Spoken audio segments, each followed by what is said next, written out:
All right, everybody, how y'all doing? And welcome back to Three and Out with the Dolphins. Your host Ron here, and I'm going to come with you with the scores and highlights of the team performance of Week 2, where we battled them Ravens. Yes, sir. Let's get into it. Alrighty, Big Tago, the leader, the quarterback, Big Tua.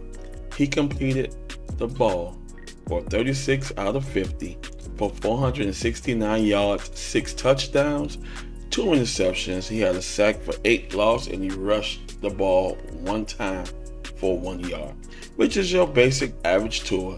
But other than that, this is what I'm amazed here. That boy was airing that ball out. Yes, and 6 TD. Yes. Now, if he have this a good performance in Week 3, then we'll be all right. Moving along to the air attack. Yes, Tyreek Hill had 11 catches for 190 yards, 2 touchdowns. Jalen Waddle had 11 catches for 171 yards, 2 touchdowns. Wilson Jr. was a non-factor in the offense. As you see, no catches, no yards. Mike Gesicki had 4 catches for 41 yards and 1 touchdown.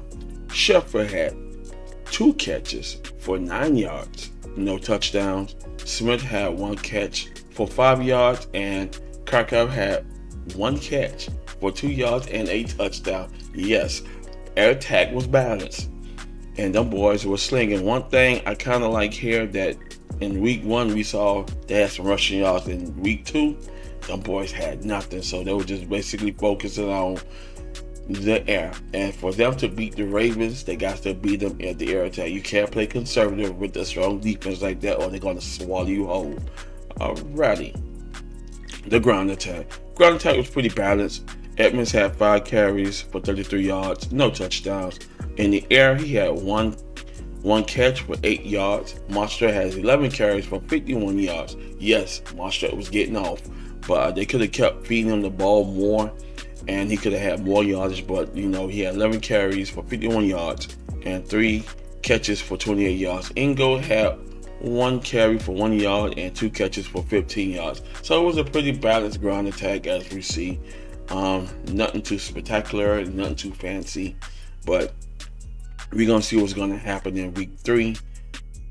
Will these guys get over 100 yards, or is this going to be your base set throughout the whole entire season? Points per quarter. First quarter, Dolphins 0, Ravens 7. Second quarter, Dolphins 7, Ravens 21. Third quarter is basically balanced. Both teams scored 7 points apiece. But in the fourth quarter, that's when Tua decided to go ahead and throw up 21 unanswered points, where they outscored the Ravens 28-3. Dolphins won the game 42-38. Yes, performance-wise, points per quarter was on point, and them boys was not having it. Defense allowed 38 points, 318 yards in the air, 155 yards on the ground. They gave up a rushing touchdown as well as 3 receiving touchdowns. Yes, they had their hands full. You cannot go wrong with that, because when you play a quarterback that scrambles out the pocket, they're allowed to go ahead and allow you to bite on them while they dump the ball deep to the receiver, which could go for a big gain or go for a touchdown. Yes, they had their hands full here, but as a unit, they stuck together and they got the job done. Total offense, Dolphins had 27 first downs, 2 turnovers, 86 yards rushing, 469 yards passing. They had 1 sack for an 8-yard loss. Total offense was 547 yards, which is pretty balanced, because the only way you could beat any team if you are over 300 yards rushing or more, and then if you over that there, then you got a balanced offense. Not bad. Right now the offensive line needs to go ahead on and get the ground game going. This could have been like 100 and something. The passes is there, so they could have had about a total of 600 something yards in total. But they got to really try to get this ground game going, because you cannot be a team or do any such play action pass if you go ahead on, you got 86 yards rushing. They got to go ahead and get Edmonds and Mostert up and going, and they got to get them going fast, and they got to figure it out. Alrighty, input on my Dolphins performance. My team, yes, they did good. They had their hands full in week 2. Um, One thing I like about the team total, they didn't give up. And they told the fans, don't give up on us yet. The ones who are sitting at home watching the game on their big screen TVs, yes. Now, I'm going to talk about me in general because I gave up on them. I pretty much, after halftime, I just turned the TV off. I say, oh, hell, we lost. Let's go 1-1. Let's go ahead and saddle up in week 3.